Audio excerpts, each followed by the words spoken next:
Assalamualaikum warahmatullahi wabarakatuh. Perkenalkan, nama saya Abdul Karim bin Nur Salehi, mahasiswa Universitas Negeri Surabaya, jurusan Pendidikan Guru Sekolah Dasar.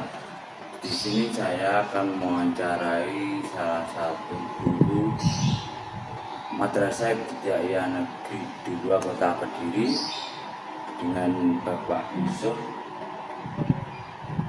untuk memenuhi tugas mata kuliah konsep dasar PPKN di SD. Bapak, bagaimana kabarnya? Sehat.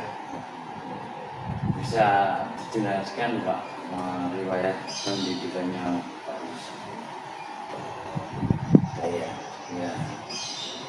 Kalau saya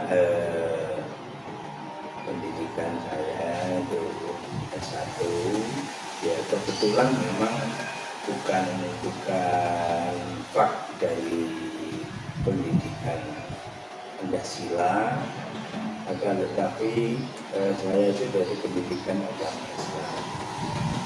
Kalau kita hubungan ya masih tetap ada hubungan dengan pelajaran pendidikan agama Islam. Pak sekarang mengajar maklum. Kalau saya karena di tingkat SD itu ada guru kelas. Ya, kebetulan untuk tahun ini di madrasah kami itu sudah masuk pada pendidikan kurikulum merdeka untuk yang kelas 1 dan 4. Sehingga dari mapel guru kelas otomatis akan mengajar secara keseluruhan di kelas itu. Ini udah berapa lama ya Pak katanya? Kalau saya ngajar di madrasah itu sudah cukup lama, ya sejak kalau saya ngajar mulai istilahnya GTT itu mulai tahun 1988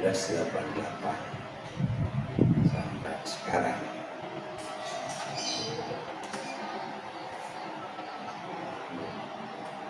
Ini pengalaman selama menjadi guru PPKN ini apa saja? Yang jelas untuk PPKN itu yang jelas pelajaran yang menyangkut tentang karakter anak. Yang jelas ya sering menghadapi anak-anak yang mungkin bermasalah untuk masalah karakter, apalagi setelah adanya COVID itu. Sehingga ya banyak sekali perubahan dan untuk menanamkan kembali karakter ke anak seperti semula sebelum adanya COVID itu. Ya, alhamdulillah lambat laun anak itu sudah bisa dikembalikan lagi untuk menjadi anak-anak yang berkarakter. Tantangannya yang dihadapi sebagai guru di kelas dasar itu gimana Pak? Dan untuk kelas berapa? Yang jelas kalau saya itu kelas 4. Kelas 4 itu biasanya masa peralihan. Masa peralihan ini maksudnya masa peralihan dari masa kanak-kanak menjadi masa yang lebih dewasa. Jadi ya harus betul-betul on time, jadi pengawasan, sehingga anak itu kadang-kadang terjadi perkelahian hanya hal sepele saja. Tapi memang perubahan dari masa anak-anak menjadi masa yang lebih dewasa biasanya di kelas 4 itu harus betul-betul pengawasannya harus lebih sehingga tidak terjadi hal-hal yang tidak diinginkan. Dan juga kadang-kadang itu hubungannya dengan wali siswa, karena kadang wali siswa antara wali siswa satu dengan yang lain ada yang pengertian, ada yang juga tidak, karena putranya mungkin di rumah berkarakter pendiam, mungkin di sekolah ada kebebasan sehingga merasa bebas. Maka itu kadang-kadang terbentur antara orang tua satu dengan yang lain kalau tidak menyadari anak itu diberi kebebasan di luar dan di dalam itu kan kadang-kadang orang tua itu kurang lebih. Nah, tetapi alhamdulillah selama saya jadi wali kelas itu tidak ada dari wali satu dengan yang lain mungkin saling salah. Insyaallah bisa direda dengan adanya perkumpulan paguyuban siswa. Sebelumnya Bapak sebelum pandemi ini mengajar kelas yang lain? Dulu pernah di kelas 6 juga pernah. Setelah itu karena kelas 6 itu saya sudah kadang-kadang merasa payah karena ngurusnya administrasi kadang-kadang itu. Akhirnya saya minta memang berhenti untuk jadi wali kelas 6. Akhirnya saya minta kelas 5. Kelas 5 selama 2 tahun, kemudian turun ke kelas 4. Berpenghasilan 2 tahun.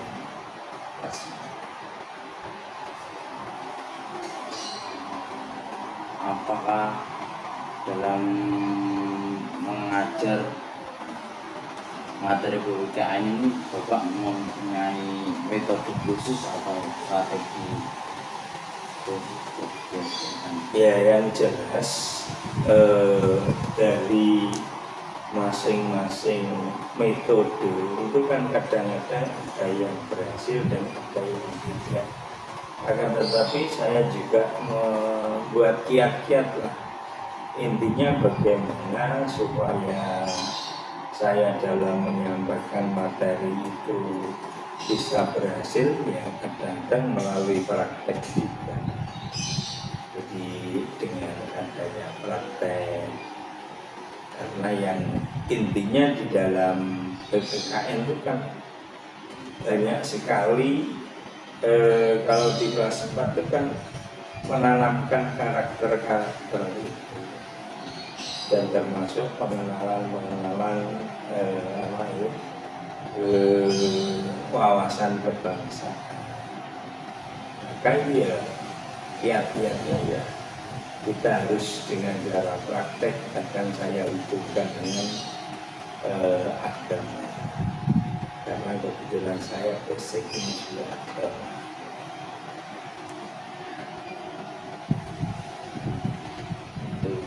Selanjutnya bisa dijelaskan bahwa bagaimana cara Bapak untuk menjaga minat siswa untuk melaksanakan nilai-nilai Pancasila.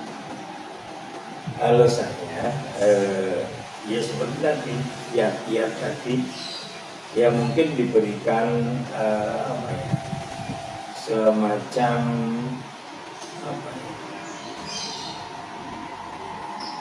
adanya penyemangat.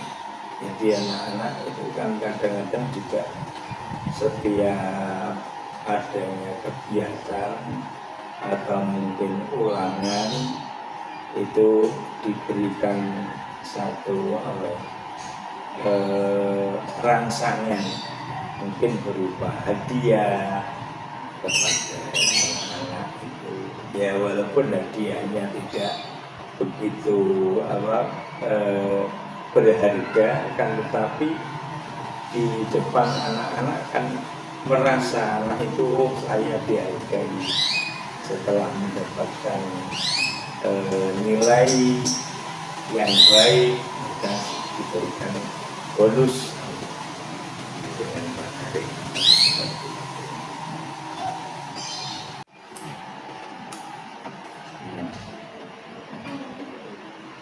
Pertanyaan yang selanjutnya Pak, kurang tadi seberapa penting pembelajaran PPKN di SD menurut Bapak? Kalau saya memang jelas perlu sekali, karena untuk menanamkan ideologi ke anak-anak itu harus dibesarkan sejak awal.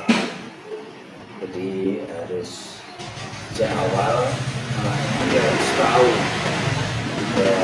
mengerti tentang dasar negara, ideologi, termasuk bahasa itu harus ditanamkan supaya anak-anak itu benar-benar cinta dengan adanya NKRI.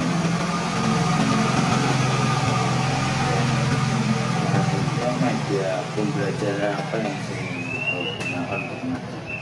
Kalau saya ya medianya yang jelas kita praktek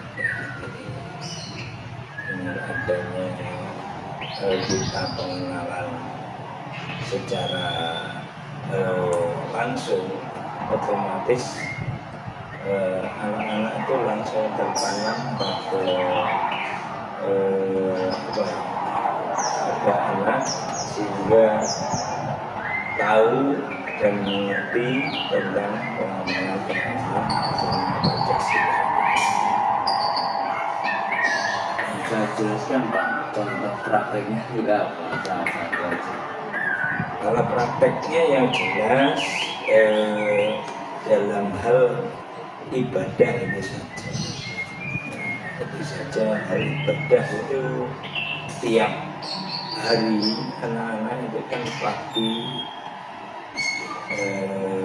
adanya sholat jamaah, sholat duha, sholat zuhur, itu yang jelas kan untuk menanamkan anak-anak itu kebersamaan gitu. Jadi antri, budaya antri itu kan salah satu contoh real yang dipraktekkan Pak. Yang jelas bisa untuk mengendalikan anak-anak supaya tidak menjadi anak yang liar.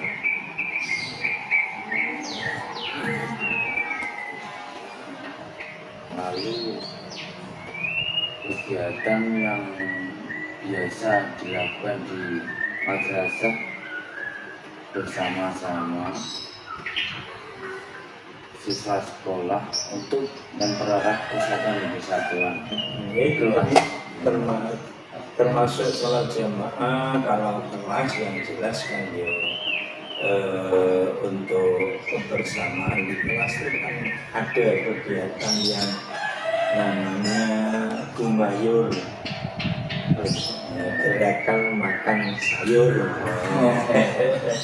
Itu kan juga adanya kebersamaan anak-anak,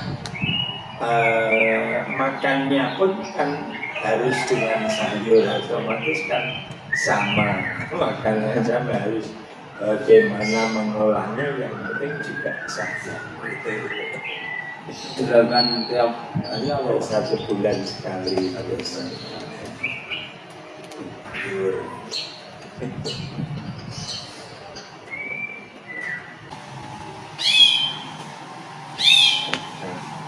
Selanjutnya, bagaimana Bapak mengevaluasi pemahaman siswa mengenai materi Pancasila?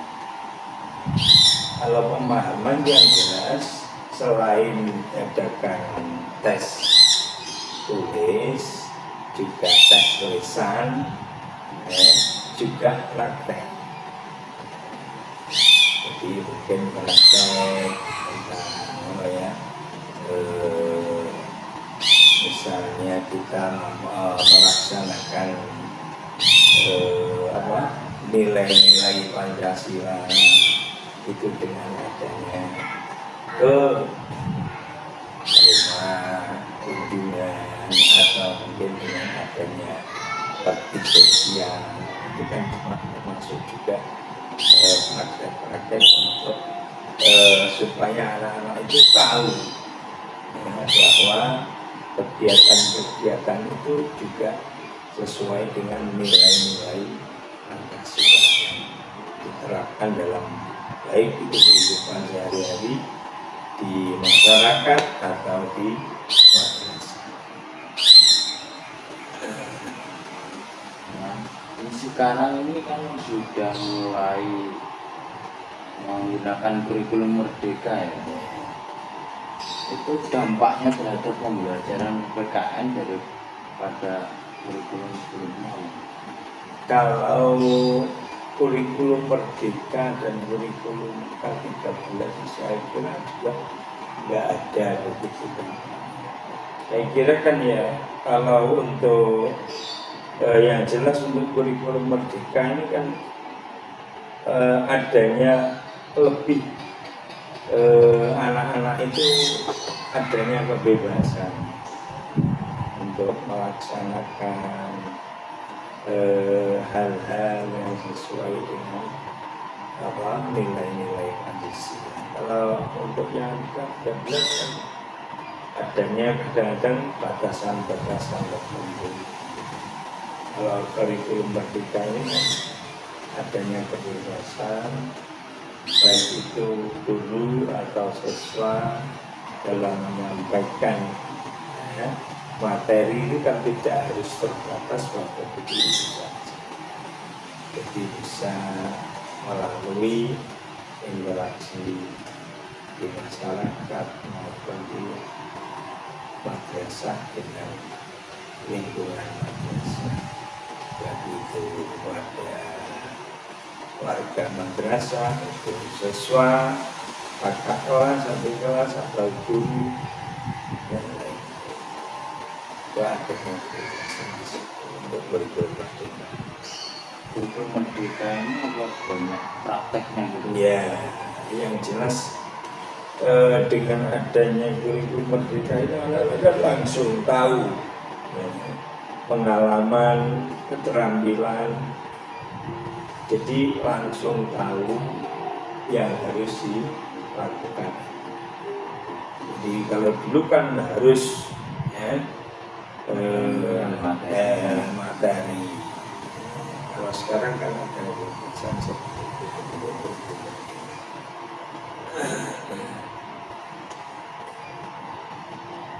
Apakah kurikulum merdeka ini dinilai lebih efektif Ya sebenarnya tidak begitu tidak dikatakan lebih efektif tidak, tapi kan dengan adanya itu kan anak-anak itu kan dalam pemikiran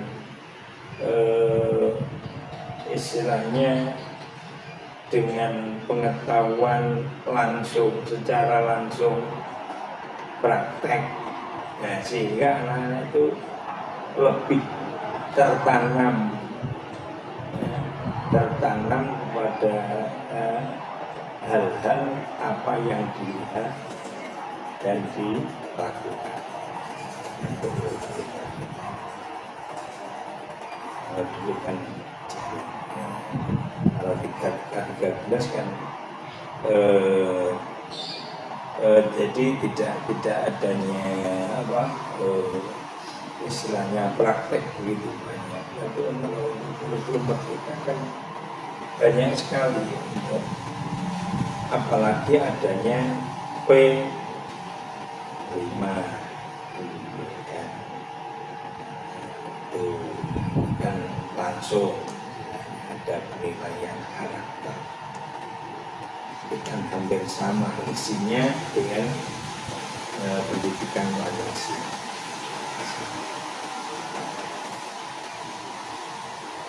Itu Pak sekian yang itu saya tanyakan. Ya, terima kasih telah wawancara dengan saya.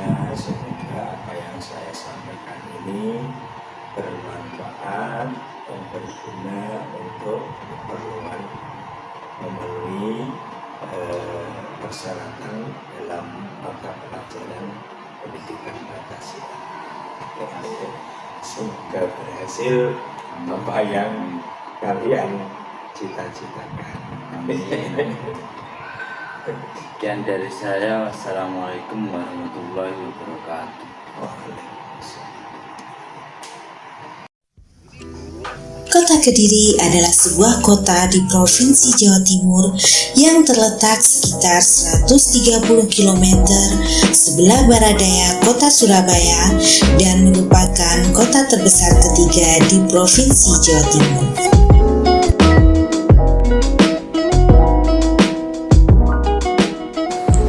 Assalamualaikum warahmatullahi wabarakatuh. Alhamdulillah, bersyukurillah. Welcome to Mintu Kota Kediri. Let me introduce myself. My name is Yuniati Rahayu Khoiriah. I am the headmistress of Mintu Kota Kediri. Selayang pandang tentang Mintu Kota Kediri yang didirikan pada tahun 1975 tapi masih MI swasta, yaitu MI Darussalam. Kemudian berubah nama, dinegrikan pada tahun 1997 dengan nama baru, yaitu MI Negeri Bandar Kidul Kota Kediri. Ada perubahan nomenklatur pada tahun 2017, berubah menjadi Min 2 Kota Kediri. Alhamdulillah, prestasi baik Jawa Timur maupun nasional sudah ditorehkan oleh anak-anak Min 2 Kota Kediri dan Bapak Ibu Guru. Sekarang kami memiliki jumlah murid 831 dengan 41 tenaga pendidik dan tenaga kependidikan. Kami memiliki 24 rombongan belajar. Min 2 Kota Kediri memiliki visi ciamik, cerdas, beriman, berakhlak mulia, mandiri, inovatif, kreatif, dan berbudaya lingkungan. Berbudaya lingkungan sudah dibuktikan Min 2 Kota Kediri menjadi Madrasah Adiliyata tingkat Jawa Timur. Insya Allah tahun depan menuju Madrasah Adiliyata tingkat nasional. Untuk prestasi yang spektakuler dari anak-anak pada tahun 2020 menjadi juara 2 Madrasah Robotik Competition bidang rancang bangun. Kemudian banyak prestasi juga yang lain yang ditorehkan oleh anak-anak baik di tingkat kota, Jawa Timur maupun nasional. Karena kami memiliki moto do and be the best, melakukan, mengerjakan untuk menjadi yang terbaik. Demikian yang bisa saya sampaikan. Terima kasih atas perhatiannya. Wassalamualaikum warahmatullahi wabarakatuh.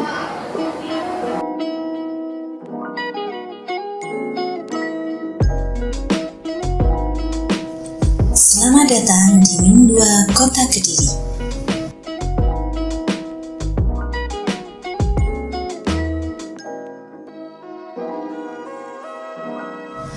Madrasah unggulan yang terletak di bagian barat Kota Kediri, tepatnya di Jalan Kiai Haji Agus Salim 8, nomor 32A Kota Kediri ini memiliki 41 tenaga pendidik dan kependidikan dengan 24 rombongan belajar. Demi terwujudnya peserta didik yang cerdas, beriman, berakhlak mulia, mandiri, inovatif, kreatif, dan berbudaya lingkungan, Min 2 Kota Kediri menyelenggarakan kegiatan pembelajaran dan bimbingan secara efektif melalui pembelajaran yang berpusat pada siswa dengan multimetode dan media.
Lingkungan yang asri dan nyaman dengan hadirnya suasana hijau yang senantiasa terjaga kebersihan dan keamanannya, serta berbagai fasilitas di madrasah turut menjadi pendorong terciptanya suasana pembelajaran yang kondusif.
Di masa pandemi ini, Min 2 Kota Kediri juga selalu menerapkan protokol kesehatan seperti pemeriksaan suhu tubuh, penyediaan hand sanitizer, penyediaan tempat cuci tangan, dan kewajiban memakai masker di lingkungan madrasah.